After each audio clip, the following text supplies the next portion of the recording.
E aí galera, beleza? Então, na aula de hoje a gente vai estar vendo sobre seletores, classes e IDs. Preparados? Então vamos embora!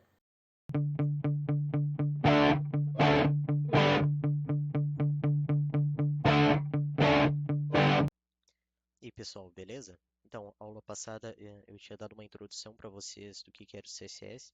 Eu acabei explicando os três tipos de CSS que a gente tem. São o CSS inline, o interno e o externo.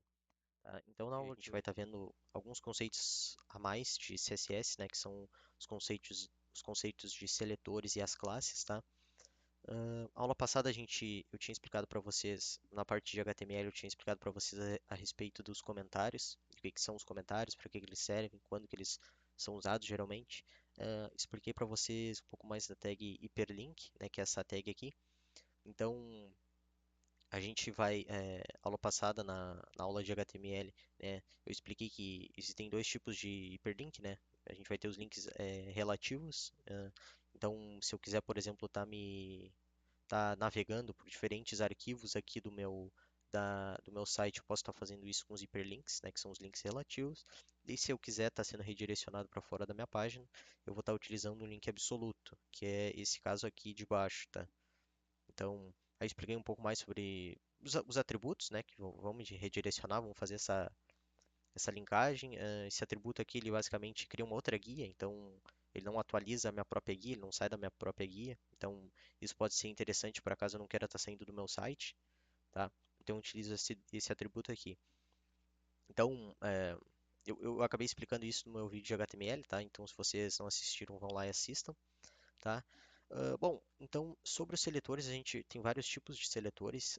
O que a gente acabou utilizando aula introdutória, se não me engano, né? Que a gente colocou cor aqui nesses nossos parágrafos, né? Nas nossas tags de H1, H2, né? Então, esse tipo de seletor que eu acabei fazendo nas aulas passadas é um seletor que ele se aplica para todo o meu projeto, para toda a página, para toda a minha página web, tá? Então, por exemplo, eu vou pegar esse parágrafo aqui.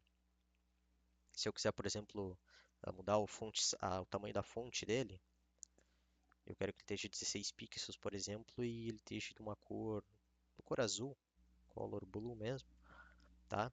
Então, basicamente, o que esse seletor vai fazer é toda a tag P que existe aqui no meu site, ele vai ser atualizado aqui com essas características, tá? Então, se a gente for aqui no nosso site, como vocês puderam ver, todas essas aqui são duas tags do tipo parágrafo, né? Todas elas foram atualizadas para a mesma cor e para a mesma fonte. Só que não necessariamente a gente vai, não necessariamente a gente vai estar querendo isso sempre, tá? Então, o que a gente pode fazer, a gente pode estar utilizando essas classes aí para nos ajudar. Então, tá? No caso se eu não quiser, por exemplo, que todas as minhas tags parágrafos sejam atualizadas com essas características, eu posso estar criando uma classe. Então eu venho aqui dentro, né, da minha tag de abertura, coloco class e aqui eu coloco o nome da classe que eu quero. Então eu vou chamá-la de parágrafo. Tá? E criei essa minha classe do tipo parágrafo. Então, toda modificação que eu fizer nessa classe parágrafo, ela vai estar sendo relativa só para esse parágrafo, só para essa tag de parágrafo e não para essa aqui de cima. Tá? Então, isso é útil justamente quando eu não quero que toda a tag que utiliza parágrafo seja modificada, apenas a que eu quiser. E no caso, eu quero que essa aqui seja modificada. Então, eu vou vir aqui no meu CSS externo, eu vou estar criando ponto, tá? Para indicar que eu quero modificar uma classe. Eu vou colocar o nome da classe, que é parágrafo. Aqui eu vou estar tirando esse P aqui, tá? E vocês vão ver que, não, eu vou deixar esse P aqui, tá? Eu vou colocar uma outra cor, eu vou colocar green, vou colocar a cor verde, tá? E vocês vão ver que um parágrafo, né, os parágrafos restantes vão ter essas propriedades e os parágrafos que possuem essa classe vão ter essas características, que no caso foi a única que eu coloquei, que é a cor green. Então, se a gente for aqui para o nosso navegador, a gente pode ver que justamente das duas tags parágrafo que eu tenho, uma foi setada para azul, né, e aquela que continha a classe parágrafo, ela foi alterada para a cor verde, tá? Então, isso que é uma classe, né?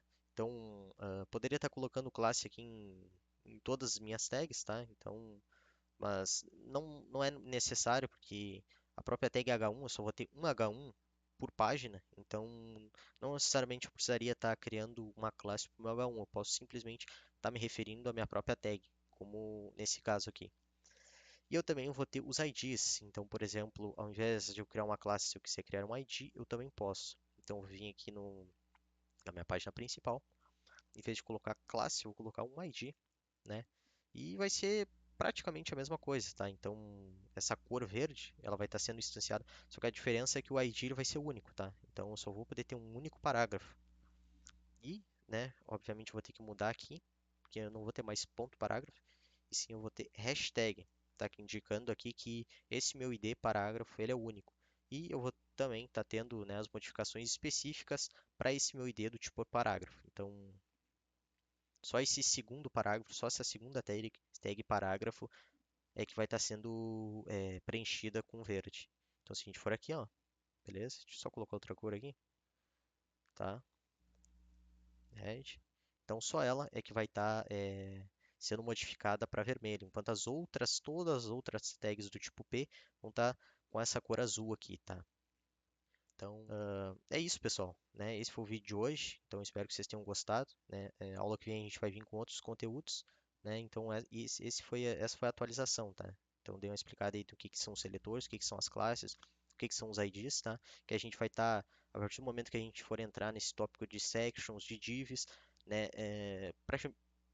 Praticamente não, todas as div, todas as sections nossas, elas vão ter classes ou IDs, tá? Então, acho importante eu estar dando essa introdução antes de estar entrando propriamente nas divs e nas sections. Beleza, galera? Então é isso, fiquem com Deus e até a próxima aula.